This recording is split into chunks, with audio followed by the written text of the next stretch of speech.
Hey, I'm going to do a review today. My new Remington Vantage. It's a 177 caliber pellet gun. Shoots at 1,000 feet per second. That's with the lead pellets. It shoots at 1,200 feet per second with the lead free.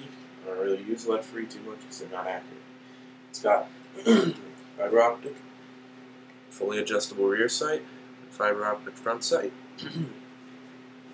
It's got an 11mm dovetail rail, so you can mount all your stuff, all your scopes.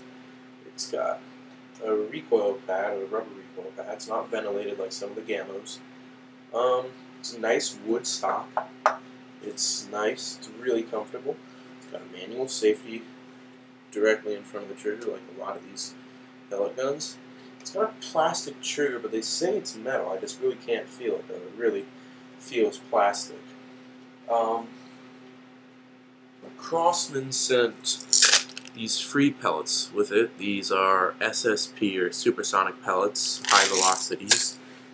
It's always a little fight out there. The Gamo PBA claims 25% faster, so Crosman goes out and makes those which claim 30% faster. I've only had it for a couple of days, so I haven't exactly found the most accurate pellet. Right now I'm just using Crosman for near hollow points. It is a break barrel, but what I found is it is very hard to just break it open. Once you've got it open, it's very easy to cock it just like all of the others, but it locks back very securely. So a trick I found is brace it backwards, grab here, and just right in the joint, just give it a little pop, and that'll pop it open. Then it's easy enough to load. Some people have said this is a very, very loud gun. It's louder than most spring pistons. Well, I don't have that problem at all. It's actually much quieter than my Gamo Varmint Hunter, which is a spring piston with the same velocities.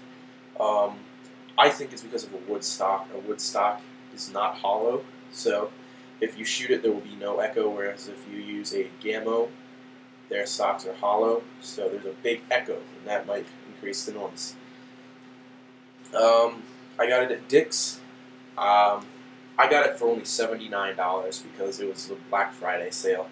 And most people go out to Best Buy to buy Modern Warfare 2 or go to wherever to buy their clothes. No, I went to Dick's and bought an air rifle. That's what I do. They sent this little center point 4x32 scope, which isn't the best scope. I'm trying to move out of the way. Let you get to see through it.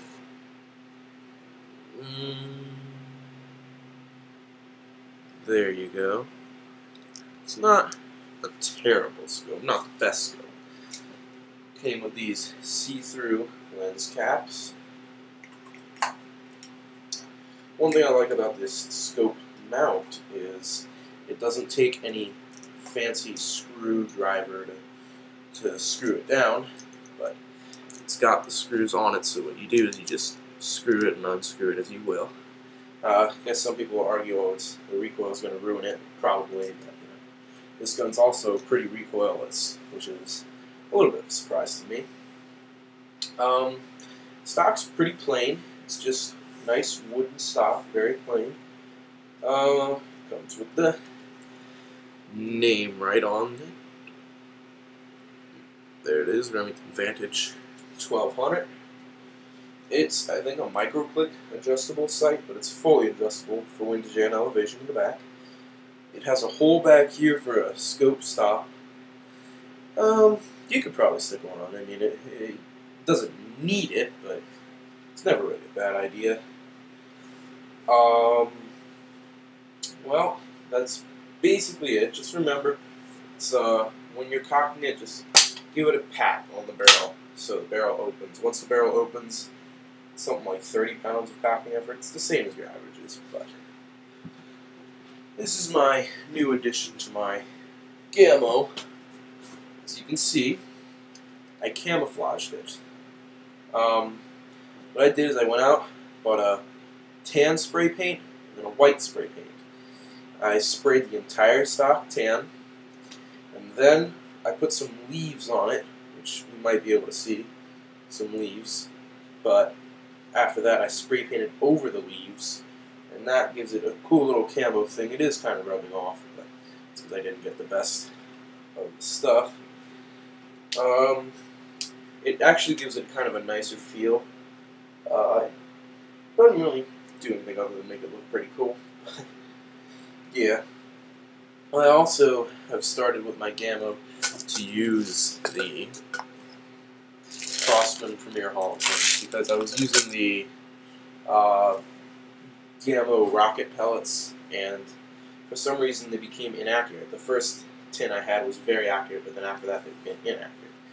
With this, so far, most accurate pellet I have found is the Premier Hollow Points. I've tried 2 different lead-frees, the Crossman pointed hunting pellets, Crossman wad cutters, and RWS hobbies. I know it's not really the biggest selection of pellets, but it's just a few. And I tried them. Out of the bunch, we do have the Premier Hollow Points. I'm sure there is a more accurate pellet out there. I've heard that the Crossman Destroyer pellets aren't bad, but these little Crossman Supersonics are actually, for a lead-free pellet, not that bad. It's, yeah, like I said, it's not that loud now. I think it's stronger than they say, because when you shoot a lead-free pellet, it breaks the speed of sound, as do many of these break barrels, but when this breaks the speed of sound, it sounds like a true blue, big, real gun. Like, this doesn't sound like a little 22. No, this sounds like a 270 or a 223 when you're shooting it. Probably more like a 223 than a 270. But it's a true loud pop. I shot it and my neighbor down the street heard it very, very far away. It's got a plastic trigger guard. Move out of the way. Plastic trigger guard. I said the trigger, they claim it's not plastic. I think it is. Of course, safety in front. That's about it. It's got big screw there, and down in there, big screw. The thing I like about this is it's a Remington, so you know it's going to be good, but unlike my Gamma, the big bolts that this gun has are your simple Phillips head screwdrivers. The Gamma, you need a special screw head for that. I haven't exactly taken it completely through break-in. I maybe shot 200, 300 shots out of it. So maybe in a couple of weeks, keep your eyes open for accuracy testing coming out. But so far, I'm actually very impressed with the accuracy, and that's just for break-in. If you have any questions, comment.